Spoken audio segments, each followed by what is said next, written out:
पिथौरागढ़ जनपद में नए कानून के तहत पहला मुकदमा दर्ज हो गया है।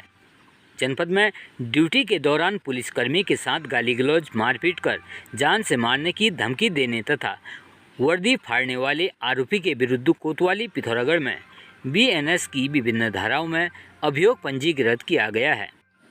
वहीं लड़ाई झगड़ा व मारपीट कर शांति व्यवस्था भंग करने पर 3 लोगों के विरुद्ध नए कानून के तहत कार्रवाई की गई। इसके अतिरिक्त जनपद पुलिस के द्वारा चेकिंग के दौरान यातायात नियमों का उल्लंघन करने तथा मिशन मर्यादा का उल्लंघन करने वालों के विरुद्ध कुल 79 लोगों के विरुद्ध कार्रवाई की गई। पिथौरागढ़ उपनिरीक्षक सुशीला आर्या कोतवाली पिथौरागढ़ द्वारा माननीय न्यायालय से धारा 324, 504 भादवी के अंतर्गत गैर जमानती वारंट के अनुपालन में वारंटी अभियुक्त पुरुषोत्तम भट्ट निवासी जीआईसी रोड को कोतवाली परिसर से गिरफ्तार किया गया।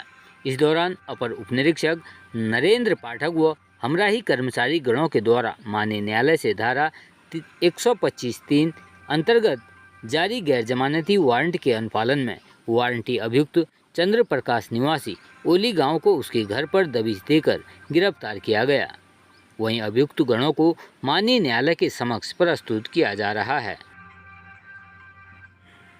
पिथौरागढ़ ज्ञान प्रकाश संस्कृत पुस्तकालय में समाजसेवी व लेखक डॉक्टर पीताम्बर अवस्थी के द्वारा नशा मुक्ति पर बनाए गए पोस्टर का विमोचन किया गया। इस अवसर पर डॉक्टर पीताम्बर अवस्थी ने कहा कि आज नशे ने समाज को खोखला कर दिया है। साथ ही मादक पदार्थ आसानी से उपलब्ध होने के कारण युवा पीढ़ी नशे का शिकार हो रही है, जिसमें बहुत सारे अपराध जैसे चोरी, लड़ाई झगड़ा, घरेलू हिंसा आदि को लोग नशे की अवस्था में ही या नशे की सामग्री प्राप्त करने के लिए अंजाम दे रहे हैं। इस दौरान डॉक्टर नीरज चंद्र जोशी ने कहा कि जब तक व्यक्ति यह दृढ़ संकल्प नहीं लेता है कि वह कभी नशा नहीं करेगा, चाहे कैसी भी परिस्थिति आ जाए, वह इसके जाल से मुक्त नहीं हो सकता है। इस दौरान कार्यक्रम में अनेकों लोग मौजूद रहे। जनपद उधम सिंह नगर से उत्तराखंड पुलिस के लिए आज एक बुरी खबर सामने आई है। यहां पर एक एएसआई की करंट लगने से मौत हो गई है। जनपद उधम सिंह नगर जनपद के थाना पुलभट्टा में एएसआई सुरेश पसबोला तैनात थे। वह आज सुबह नहाने से पहले जूते धोकर सोलर पैनल के खंभे से सटी दीवार पर रखने जा रहे थे। इसी दौरान वह बिजली के करंट की चपेट में आ गए। वहीं करंट लगने के बाद एडिशनल सब इंस्पेक्टर को तत्काल निजी अस्पताल ले जाया गया, जहां पर उपचार के दौरान उनकी दर्दनाक मौत हो गई। मृतक 40 वर्षीय सुरेश पसबोला मूल रूप से पौड़ी गढ़वाल के रहने वाले हैं। उत्तराखंड राज्य के रामनगर विकासखंड के अंतर्गत ग्राम चिल्किया क्षेत्र में रहने वाले एक युवक की सांप का रेस्क्यू करने के दौरान दर्दनाक मौत हो गई। आपको बता दें कि रामनगर में 4 दिन के भीतर सांप के डसने से यह तीसरी मौत हुई है।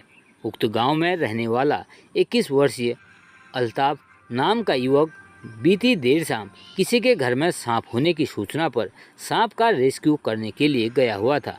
बताया जाता है कि रेस्क्यू करने के दौरान जहरीले सांप ने अल्फात को डस लिया, जिसके बाद उसकी दर्दनाक मौत हो गई। हमारा भतीजा है, वो मैं उसका चाचा लगता हूँ, बड़े भाई का लड़का है।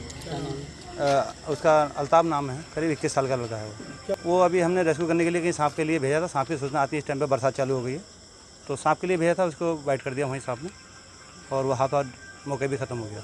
ये कॉमन ग्रेथ कालीगढ़। अल्मोड़ा में नाबालिग से दुष्कर्म की रिपोर्ट दर्ज होने के कई दिन बीत जाने के बाद भी आरोपी की गिरफ्तारी नहीं होने पर नाराज ग्रामीणों ने अब आंदोलन की चेतावनी दी है। नाराज ग्रामीणों ने आरोपी की जल्द गिरफ्तारी की मांग को लेकर अल्मोड़ा एसएसपी से मुलाकात की। वहीं ग्रामीणों का कहना है कि लमगड़ा थाना क्षेत्र में 16 साल की नाबालिग के साथ युवक ने दुष्कर्म किया था।